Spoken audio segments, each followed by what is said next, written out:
nhớ rong tại nó đôi trồng phong dư lấy trồng sai xóa lên xóa tụวันเดนเนี่ยอยู่มุชัยไปจะด้านหนึ่งตอนในหมู่บ้านเนี่ยไลค์เนี่ย subscribe เที่ยเนี่ยรู้ชื่อในอีสานเนาะเช้าได้เชื่อเด่นอยู่เราไปชม YouTube มองรู้หนึ่งสอเชียก็ไปหามัวดามัวจอว่าด้านหนึ่งเราไปตัวใช้วันดูรูระยะตอนเด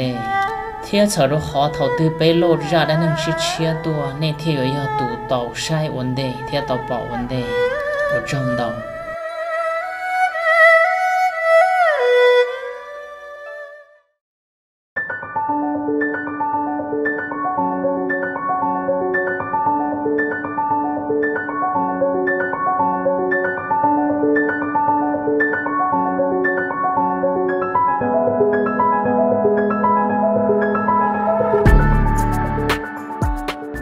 มีตัวก็สิ่งอย่างก็พร้อมเดินแล้วก็เราก็พร้อมลงชอบมินจ้าอินดูน้องมัวๆกับมอโควิดจิตเอามุกันเดินต่อเจกันเดินลีละย่อหัวเจกันเดินหัวเจละซื้อก็สิ่งอย่างเดินเราก็พร้อมลงชอบก็อย่างเต้าลีจ่าละซื้อก็ปวดเกิดต้องเดินเราเกิดจิตเต้า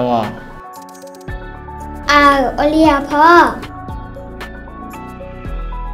ปอาปะถ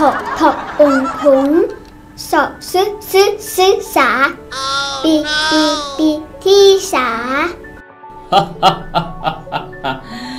โอ้ยมีตัวจากกูตัวมีตัวอยู่มุกันเดินตามบ่เดียวก่อนเชยก็เต้าที่อีตอดตึงตาลีซื้อโลอย่าเก่งบ่ดีนอนอ่ะ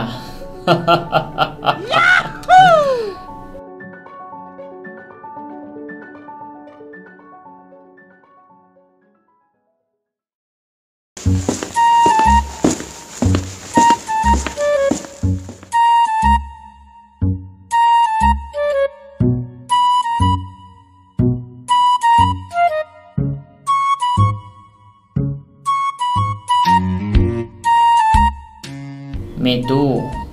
ก็สิใช้ด่าเช่มัวอีตูมีการดูป้องรองตัวจอนไปรอนอนะกำลังกับพ่ออยู่หายลูมีกาตัวมีการดูดาวกำลังไอ้ก็เฉาะโอเลียพ่อ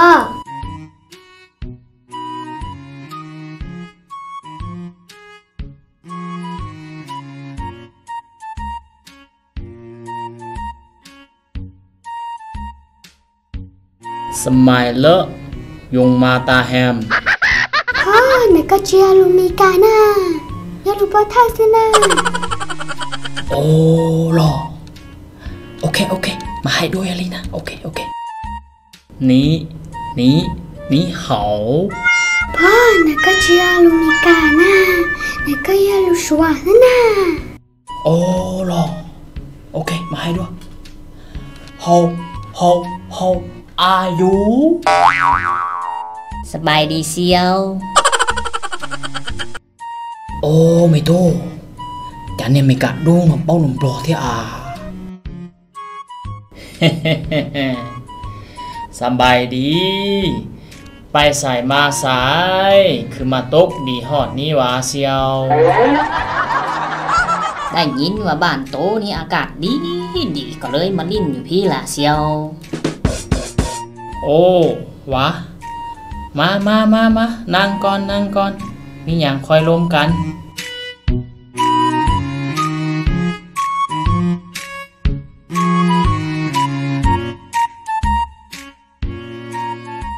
เป็นจังได้เซียวสภาพโควิดอยู่แอฟริกาเดี๋ยวนี้ยังระบาดหนักคือกันหรือบอกโอ้ยมันก็ระบาดหนักคือกันหั่นล่ะเซียวเอ้ยโตนี่คือซิวแต่เฮือนสอนหนังสือให้ลูกให้เต้าแม่นบ่ก็แม่นแหละเซียวเอ้ยช่วงโควิดแบบนี้เพิ่นให้เรียนแต่ออนไลน์บาดนี้ครูอาจารย์ส่วนหนึ่งผักไก่เป็นพ่อค้าแม่ขายไปหมดเดี๋ยวนี้ส่วนพ่อแม่ผู้ปกครองนี่กลับกลายเป็นครูอาจารย์ส่วนลูกหลานลูกเต้านี่กำลังจะกลายเป็นควายหมดแหละเซียวเอ้ยบ่ฮู้จักสิเว้าจังได๋ล่ะยุคนี้นะ โตนี่จังแม่นสร้างเว้าสร้างว่าเนาะเซียวเนาะ มันกับแมนอีหลีละเบาะเสียวเอ้ยโตกับเบิงลูกเฮานี่แม่ให้มันอ่านหนังสือจากมันไปเว้าปูปูปลาปลาแม่งของมันฟังบ่เข้าเรื่องเข้าเล่าแม่งเลย เฮาบ่แม่นครูอาจารย์เฮาบ่ได้จบสายครูอาจารย์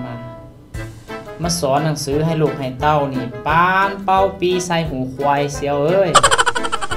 เอาพอกันซะเว้าเรื่องนี้หลายมันเจ็บหัวเสียวเอ้ยยามนี้ก็ฤดูแล้งเข้ามาแล้วยามหนาวก็เริ่มเข้ามาแล้วมื้ออื่นเฮาจะพาตัวไปลิ้นปลาไปพักผ่อนย้อนใจระบายอารมณ์อยู่ป่า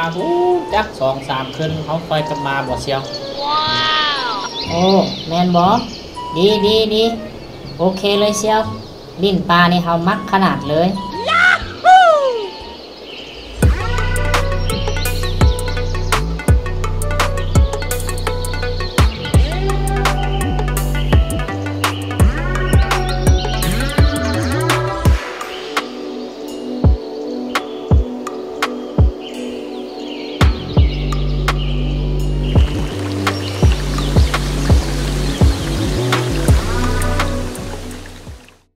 thầu cơ nó qua trong đầu đó này trồng phong dư là trồng sai xóa lên xóa tù